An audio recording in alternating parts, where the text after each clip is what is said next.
You are watching the World 24/7 on the NDTV network. I'm Parmeshwar Bava. Let's begin with the top stories you need to know. In his latest solo press conference since November, Joe Biden vows to press on after calling Kamala Harris Vice President Trump. But the ever-growing camp that thinks Joe Biden should quit the presidential race now includes some of his close advisors. To help us decipher what is going to happen in November's election in the US, historian Alan Lichtman will be joining us. Mr. Lichtman has correctly predicted the results of 9 of the 10 most recent US presidential elections.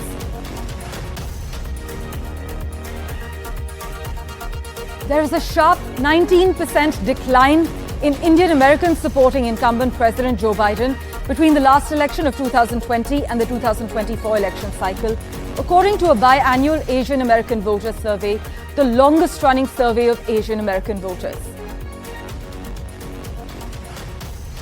Demand for oil in 2025 is projected to grow less than previously expected after the global oil market had its slowest quarter since the end of 2022, the International Energy Agency has said in its latest monthly report.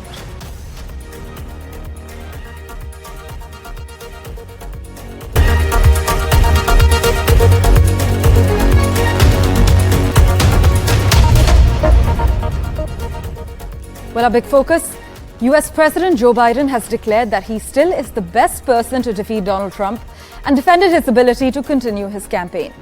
In fact, in his first solo news conference since November and with Washington on edge, the 81-year-old Biden dismissed a question about fellow Democrats declaring that he was no longer up for the rigors of the campaign and should abandon his re-election bid. But you know, the ever-growing camp that thinks Joe Biden should quit the presidential race now includes some of his close advisors. Longtime Biden aides and confidants are looking for ways to convince him to step aside. This is what the New York Times is reporting. While several allies involved in his re-election efforts say that they see his chances of winning as zero. Several Democrats are reportedly making plans to break with the president if he flops at the press conference at the NATO summit, which many would say wasn't his best. But with the daily threat of another slip-up, his defenses have never looked weaker against a broader assault, as per several experts. In fact, just ahead of his solo remarks, Biden introduced Ukraine's Volodymyr Zelensky as President Putin, before quickly correcting himself. And as he spoke at a high-stakes solo news conference, Biden made an early gaffe by referring to his vice president as Vice President Trump. Listen in. And now I want to hand it over to the president of Ukraine, who has as much courage as he has determination. Ladies and gentlemen, President Putin. President Putin. You can beat President Putin. President Zelensky. I'm so focused on beating Putin, we got to worry about it. Anyway, Mr. President. I'm better. You are a hell of a lot better. I wouldn't have picked Vice President Trump to be vice president, but I think she was not qualified to be president. So let's start there. Number one, the fact is that the consideration is that I think I'm the most qualified person to run for president. I beat him once, and I will beat him again. Well, after decades of viewing China as a distant threat, NATO has accused Beijing of becoming a decisive enabler of Russia's war against Ukraine and demanded that it halt shipments of weapon components and other technology critical to the rebuilding of the Russian military. In fact, this statement is contained in a declaration approved by the 32 leaders of the alliance. Meanwhile, China and Russia lashed out at NATO's efforts to weaken Moscow and its ties to Beijing at the Washington summit. A Chinese official said NATO's accusation that Beijing is the decisive enabler of Russia's invasion of Ukraine was filled with Cold War mentality.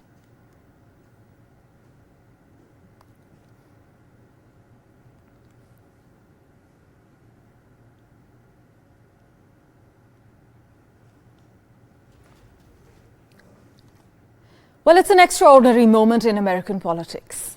The US President Joe Biden hosting a NATO summit, standing at a microphone, trying to reassure American allies and enemies, voters, donors, opponents, and members of his own Democratic Party that he is fit to serve and run for re-election. But minutes in, the gaffe started. mixing up his opponent and vice president, an ally and an enemy.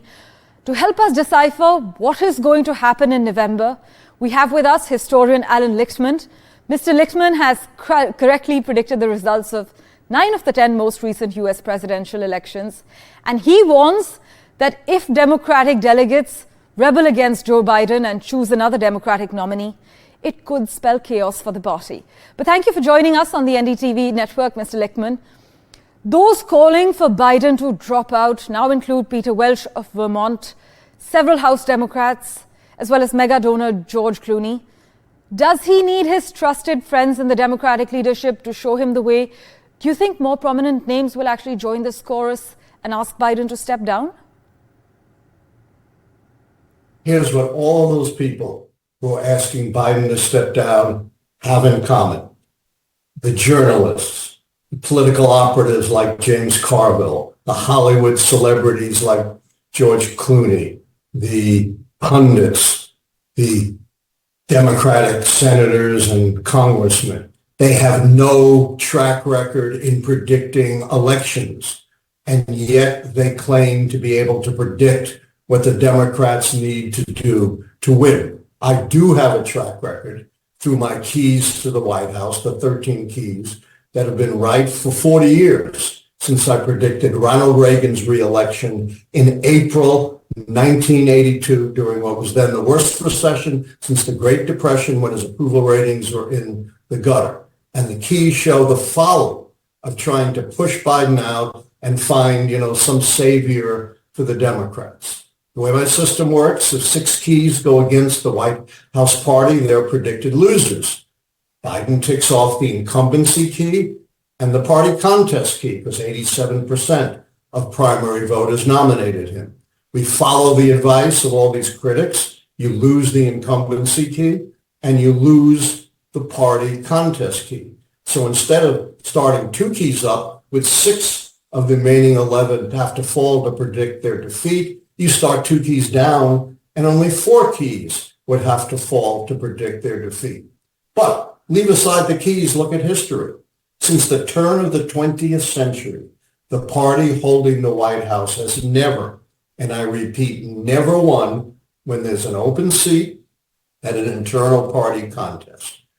What in effect these critics are doing is recreating the situation in 2016 of an open seat in a party contest that led to the election of Donald Trump in the first place. And, they're all claiming, oh, my God, all these horrible polls on Biden. And it is true. A substantial majority of the American people think Biden is too old and may be diminished. But that doesn't mean they're going to vote against him. A poll came out today from the Washington Post, ABC News, which showed Trump and Biden head-to-head in a dead heat, 46% to 46%. Even when you throw in all the other candidates, which is very reliable, they're still in a dead heat, with Trump at 43, Biden at 42. In other words, despite all this moaning and crying and, carrying out their dirty laundry in public, there is no evidence that the debate diminished Biden's reelection chances. Also, a couple of days ago, a swing state poll came out. Biden has been trailing in the swing states. This was a poll of 3 states. It showed Biden ahead in the critical swing states of Michigan and Wisconsin, behind in Arizona, but within striking distance. And there was another poll from Emerson College, an independent poll, which tested the proposition of whether these supposed white knight candidates who would save the Democratic Party would do better against Trump than Biden. Again, head-to-head, the poll had Trump and Biden even, 50-50, and it looked at 9 other alternatives, and every one of them trailed between a minimum of 5 points and a maximum of 10 points behind Donald Trump. But sir, some say the last 2-3 days have been quite damaging for the Biden campaign. What kind of effect has this had on his candidacy? Doesn't seem to have been damaging at all, based upon the post-election polls. And, I have to really call out the media on this. They've done everything in their power to undermine Biden. I get all these news feeds, and the great majority of stories are about Biden's faltering debate performance. And that's legitimate, but they have totally underplayed the far more dangerous debate performance of Donald Trump, who's tried to lie his way to the presidency. He issued one lie for every 1 minute to 20, 30 seconds of speaking time. Huge lies about the January 6th insurrection, about the 220 election, about Roe versus Wade, where he claims everybody wanted it overturned when over 60% of the American people didn't. He lied about inflation, saying it's gone up 4 times. In fact, it's gone up 1/8 of that, 25%. And just today, a new report came out showing that in June, inflation actually went down rather than up. Plus, Trump has promised to be a dictator. He said, I'll be a dictator just on day one, but every dictator in the history of the world that's been a dictator on day one has been a dictator forever. So at least there should have been an even coverage, not overwhelming coverage on Biden and ignoring, to a great extent, Trump. Finally, too little, too late, the New York Times, which has trashed Biden mercilessly, came out too little, too late today saying Donald Trump is not fit to be president. And they're absolutely right.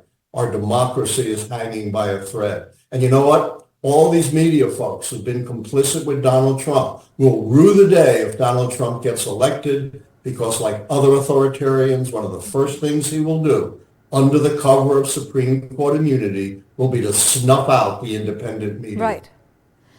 But sir, last time we spoke, you had mentioned that it was too early to predict the outcome for November. Has that changed now? Where do both the candidates, Trump and Biden, stand? I have not made a final prediction. I will do so after the Democratic convention in August.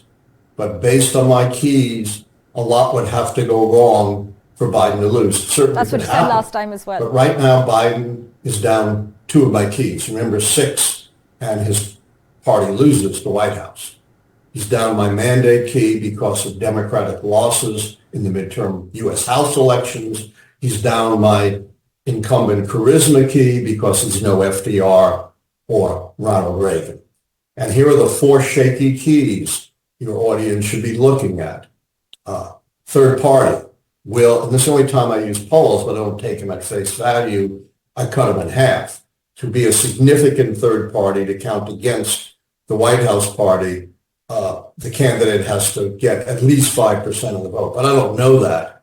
So I take the polls, but I cut them in half because of the Lichtman wasted vote syndrome. I love you, RFK Jr., but you can't win, so I'm not going to vote for you. So he's got to stabilize at least 10%. Social unrest. Will we get an explosion of social unrest this summer, comparable to the 1960s or the Black Lives Matter movement? Doesn't look that way, but that's still possible. And finally, we have the foreign/military success and failure keys. With respect to that, here's what I'm looking at. All these critics of Biden have not shown at all that it's affected his presidency.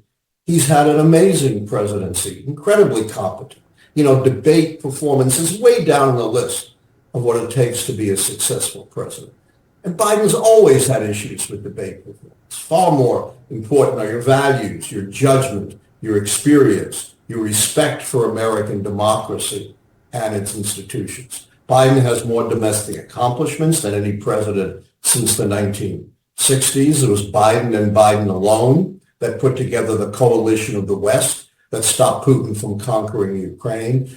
And inflation has gone down 2/3 on his watch. And as I said, the latest report shows inflation has actually declined in June. So, what's the measure? A bad debate or 3.5 years plus of a presidency? And what I'm looking for right now that I think could change the whole narrative, and I don't know if it's going to happen, but it's possible, would be if Biden brokers a ceasefire and a hostage release in the Middle East.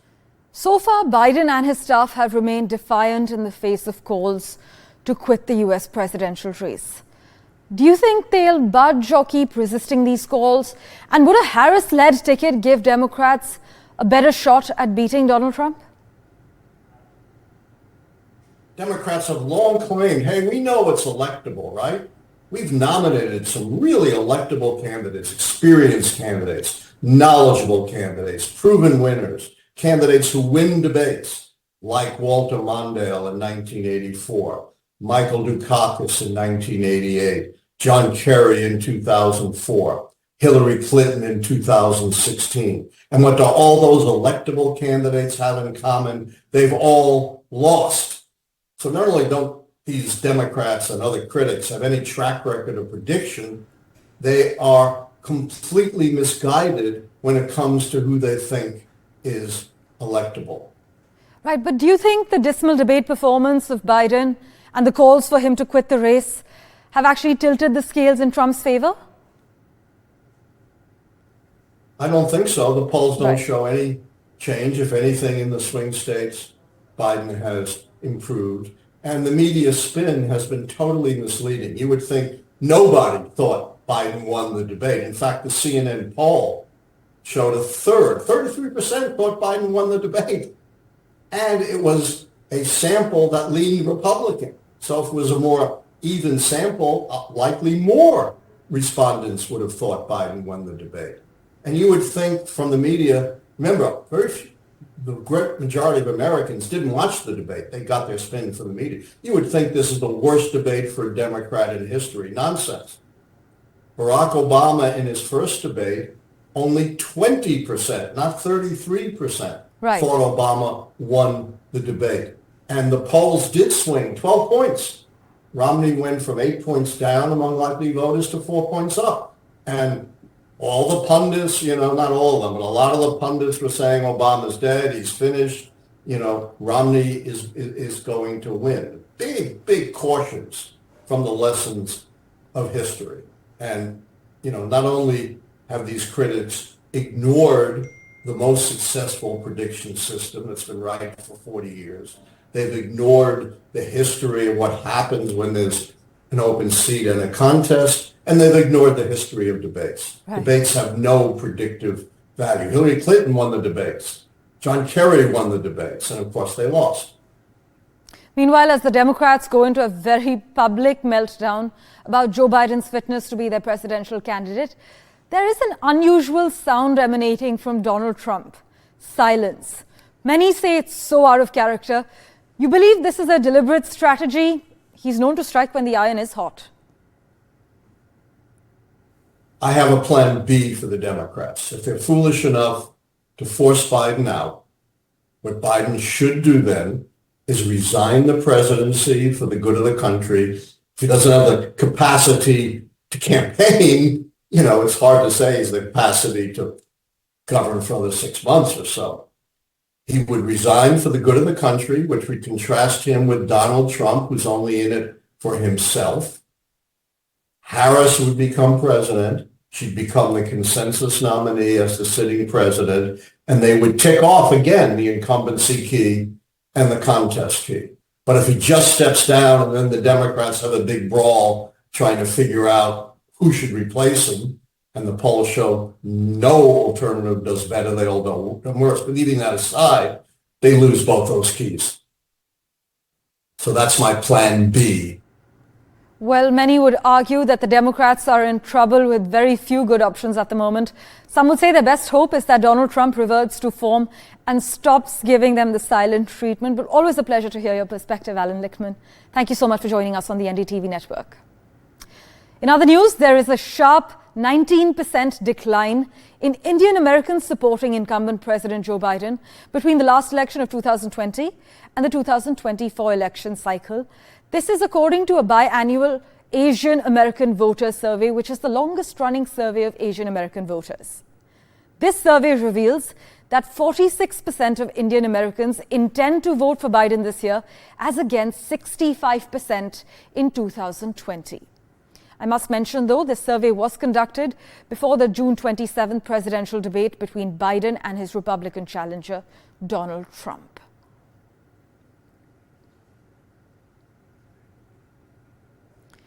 Well, for further clarity, we have with us founder and executive director of AAPI Data, Karthik Ramakrishnan, on the broadcast. Thank you so much, Karthik, for making time for us. So as per this latest survey, 46% Asian Americans are likely to vote for Biden, which is down 8 percentage points since 2020, while 31% are likely to vote for Trump, gaining just 1 point since 2020. Karthik, what are some of the key reasons behind Biden increasingly losing popularity among the community? Thank you for having me. I think first, when you look at the data, what it indicates is that you still have a significant portion that are either saying I'll vote for some other candidate or I don't know. And so what's interesting is that declining support for Biden is not translating to a corresponding increase in support for Trump. Now, what are the reasons for that decline? We saw not just in this survey, but even in a survey that we conducted in October of 2023, that Indian Americans' approval of Biden and his favorability had gone down since 2020. And the performance of the economy is the biggest reason why you see that decline. Even though President Biden, in many ways, oversaw the creation of millions of jobs, inflation raced ahead. And even if inflation goes down, prices are still much higher than they were in 2020. So in general, it's a reflection of a poorer economic performance, at least as far as inflation is concerned, that is likely driving that lower approval rating. On other issues, like on abortion policy, like on environment, on guns, Indian Americans are actually on board with what President Biden and the Democrats generally have to offer. So it's very likely the economic performance that is driving that approval rating down and the support down. Karthik, Trump has gained just 2% in terms of favorability rating, 28% in 2020 to 30% in 2024, despite the record 19% drop in Biden's support from Indian Americans. Is Trump actually emerging as the favorable choice to lead the United States? What's the ground reality? It's very unlikely that Trump will win the Indian American vote. So even if Biden stayed in the race, it's very likely that Biden will win because Indian Americans have been voting Democrat ever since I've been conducting research and others have been conducting research on this community since 2008. So that is very unlikely to change. Party identification and party loyalties, especially if people vote for the same party's candidate, say in 2 or 3 election cycles, it's very unlikely that they will shift to the other party over time. But the big thing to watch are newer voters, those who are naturalizing and those who are coming of age if they're born in the US. Those are the constituencies to watch in terms of whether either Biden or Trump, or say if it's a different Democratic nominee, can attract those votes. And what we've seen in the past is that a lot of the anti-immigrant rhetoric from Trump and some of the racist statements or racially controversial statements that he's made has prevented many Indian Americans to vote for Trump, even if they might like certain aspects of his policies. Right, Karthik. Then what are the numbers indicating? Would a Harris-led ticket actually give Democrats a better shot at beating Donald Trump? You know, it's hard to say because that would be a hypothetical. What we see is that Harris's favorability ratings in our survey was about the same as Biden's. It was within the survey's margin of error. And so what we see is that Harris's approval is tied to Biden's approval.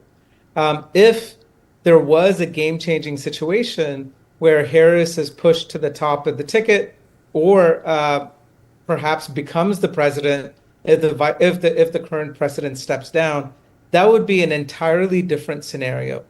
I think if we look back at the 2020 election, Kamala Harris did not do that well when she was running for president. But when she was chosen as a vice presidential nominee, You saw an increase in political donations from Indian Americans and a lot of excitement. I think a lot of that excitement has worn off over time, and including for Harris because she hasn't really had the chance to do much as vice president. I think it would be a game changer. If I had to predict, I would imagine that Indian American support would go up and political contributions from Indian Americans would go up as well. Well, the sharp decline in Indian American voter support for Biden might be crucial, given that the community has a sizable presence in many battleground states. Thank you so much, though, Karthik Ramakrishnan, for joining us on the NDTV network. Thank you for having me. External Affairs Minister S. Jaishankar is hosting his counterparts from member countries of the Bay of Bengal Initiative for Multi-Sectoral Technical and Economic Cooperation, BIMSTEC, at a two-day retreat in the national capital. Now, besides India, the BIMSTEC comprises Sri Lanka, Bangladesh, Myanmar, Thailand, Nepal, and Bhutan.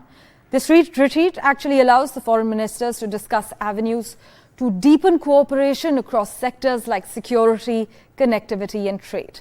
Listen in to Dr. Jaishankar's opening remarks. Global and regional developments also make it imperative that we find more solutions amongst ourselves. There are long-standing goals such as capacity building and economic cooperation that have acquired a new urgency, and not least, a grouping that is so complementary and so congenial in its membership should surely harbor higher aspirations. Thank you for investing your time and watching. Please stay tuned.